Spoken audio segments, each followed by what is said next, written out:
ناظرین، آج کے اس ویڈیو میں ہم بات کریں گے پابلو اسکوبار منشیات کے بادشاہ کی۔ کولمبیا کے خوبصورت پہاڑوں میں ایک چھوٹے سے گاؤں میں 1949 میں پابلو اسکوبار کی پیدائش ہوئی۔ غربت میں پلے ہوئے اسکوبار کا بچپن سے ہی امیر بننے کا خواب تھا، لیکن اس نے یہ خواب پورا کرنے کے لیے جائز راستوں کا انتخاب نہیں کیا۔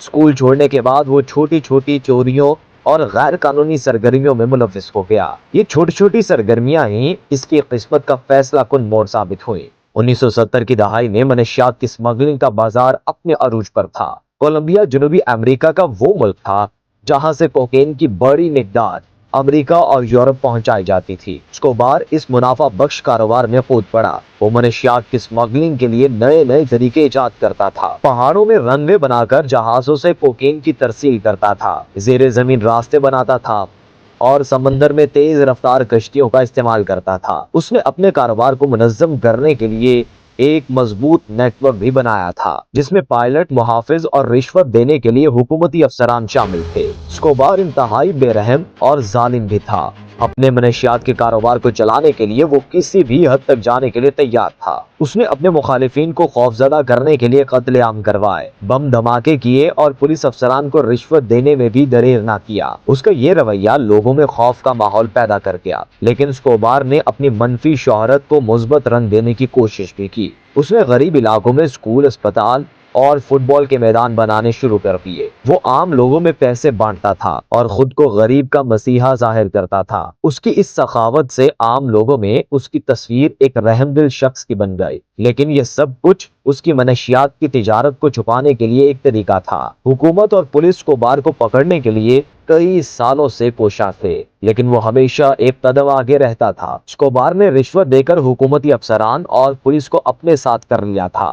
اس نے اپنے آپ کو محفوظ رکھنے کے لیے میڈلن شہر کے قریب ایک مضبوط قلعہ بھی بنوایا تھا، جسے لے کیتھیڈرل کہا جاتا تھا۔ اس قلعے میں تمام جدید سہولیات موجود تھیں، جیسے سوئمنگ پول، ڈسکو اور فٹ بال کا میدان۔ اس قلعے میں رہتے ہوئے بھی اسکوبار اپنے منشیات کے کاروبار کو چلا رہا تھا اور پولیس اسے ہاتھ نہیں لگا سکتی تھی۔ 1980 کی دہائی میں منشیات کی تجارت کے خلاف عالمی جنگ شدت اختیار کر گئی۔ امریکہ کی حکومت کولمبیا کی حکومت پر اسکوبار کو پکڑنے کے لیے دباؤ ڈال رہی تھی۔ اس کے علاوہ اسکوبار کی بے رحمیوں اور دہشت گردی کی کارروائیوں کے خلاف عوام میں بھی غصہ بڑھتا گیا۔ آخرکار 1989 میں اسکوبار نے ایک کولمبین صدر امیدوار کو قتل کروا دیا۔ اس واقعے کے بعد حکومت اور عوام کا غصہ انتہا کو پہنچ گیا اور اسکوبار کے خلاف ایک زبردست آپریشن شروع کر دیا گیا۔ حکومت نے اسکوبار کے قلعے لے کیتھیڈرل کا محاصرہ کر لیا، لیکن اسکوبار فرار ہونے میں کامیاب ہو گیا۔ اس فرار کے بعد حکومت اور اسکوبار کے درمیان ایک خوفناک کھیل شروع ہو گیا۔ پولیس اسکوبار کی تلاش میں تھی اور اسکوبار اپنے گینگز کے ممبرز کی مدد سے چھپتا پھرتا تھا۔ اس دوران اسکوبار نے پولیس افسران اور عام لوگوں کو بھی قتل کروانا جاری رکھا، جس سے ملک میں خوف کا ماحول مزید بڑھ گیا۔ اسکوبار کی گرفتاری کے لیے حکومت اور عوام نے مل کر ایک نیا طریقہ اختیار کیا۔ انہوں نے لوس پیپس نامی ایک گروپ تشکیل دیا، جس میں اسکوبار کے سابق کاروباری ساتھی، متاثرہ خاندان اور پولیس شامل تھے۔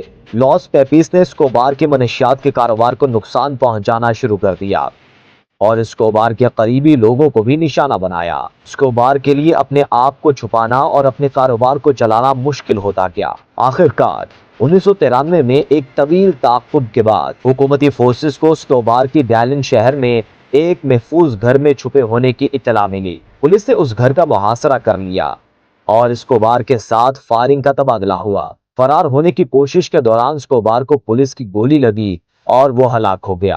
اسکوبار کی موت کے ساتھ ہی اس کی منشیات کی سلطنت بھی ختم ہو گئی۔ پابلو اسکوبار کی کہانی ایک عبرتناک سبق ہے۔ پابلو اسکوبار کی کہانی ایک عبرتناک سبق ہے۔ یہ ظاہر کرتی ہے کہ منشیات کی تجارت جیسے غیر قانونی کاموں سے کتنا بھی دولت کما لیا جائے، آخر میں ندامت اور تباہی ہی ملتی ہے۔ اسکوبار کی زندگی ہمیں یہ بھی بتاتی ہے کہ جرم چھپا نہیں رہتا اور قانون کی گرفت سے کوئی نہیں بچ سکتا۔ اسکوبار کی موت کے بعد بھی منشیات کی تجارت کا مسئلہ ختم نہیں ہوا، لیکن اس کی کہانی ایک یاد دہانی ہے کہ اس جرم کے نتائج ہمیشہ منفی ہی ہوتے ہیں۔